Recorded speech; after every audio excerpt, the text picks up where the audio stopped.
Play and leisure. Play is an incredibly important thing for development in childhood. You absolutely need to give children time to play. What seems like just fun and games to adults is actually providing some much needed practice for children to develop a number of cognitive, social, and physical skills. As infants in the sensory motor stage, we play with objects. They develop their visual and motor skills, and they explore cause and effect. So that's sensory motor play. During the preschool and elementary years, children coordinate and master new skills, such as running, jumping, sliding, twirling, or throwing and catching. Pretense or symbolic play is when children pretend that an object is something else. When my son was 3 years old, he absolutely loved this sturdy cardboard tube that we had saved from a roll of aluminum foil. Over the next 2 years, that cardboard tube was a sword, a telescope, a helicopter blade, a poison dart gun, and all sorts of other imaginary things. This type of play is a good indication that the child has moved from the sensory motor stage to the pre-operational stage because they're demonstrating and practicing their understanding of symbolism. Pretense play also allows them to explore different roles, such as pretending to be an astronaut or pretending to be a superhero. This helps them to develop socio-cognitive skills, such as theory of mind and perspective taking. Social play is any play that involves interaction with peers. This is things like taking turns with toys, talking about things, social games and routines, and physical play. Children might engage in social play at home with siblings.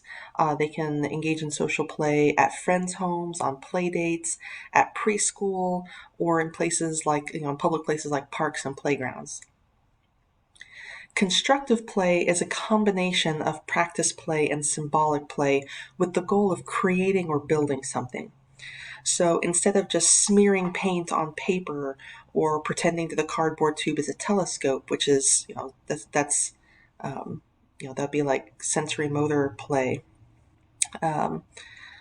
Constructive play, so like a child engaging constructive play might actually draw a person, or they might build a fort out of cardboard boxes.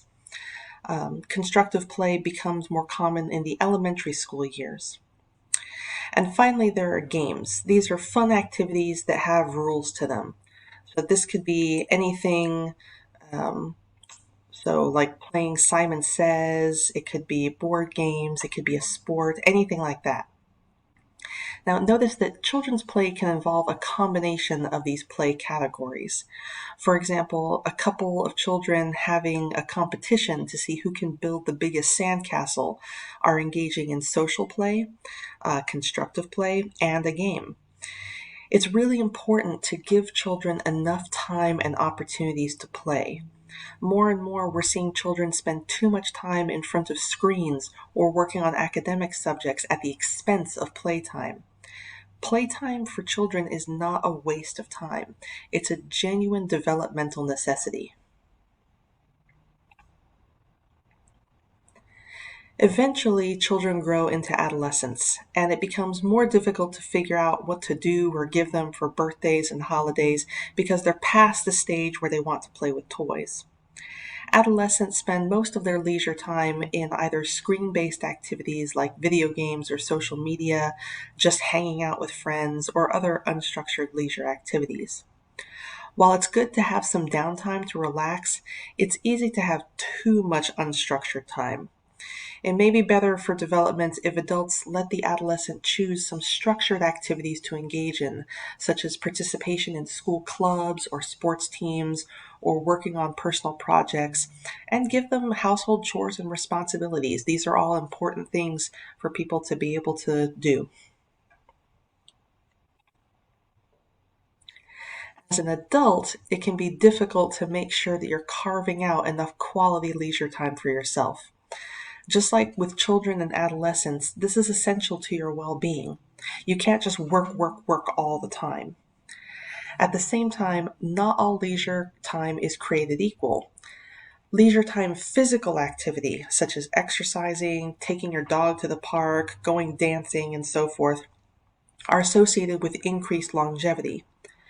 By contrast, spending our leisure time doing what a lot of us do, namely sitting and watching TV, sitting and playing video games, sitting and using the computer, are associated with higher risk of disease and death.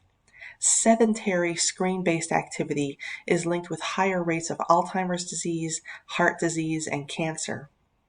It also turns out that sedentary individuals have shorter telomeres. Remember that when we were talking about the cellular clock theory of aging, telomeres cover the end of chromosomes, and as people age, their telomeres become shorter. And shorter telomeres are linked with earlier mortality. So take care of your chromosomes, people, okay?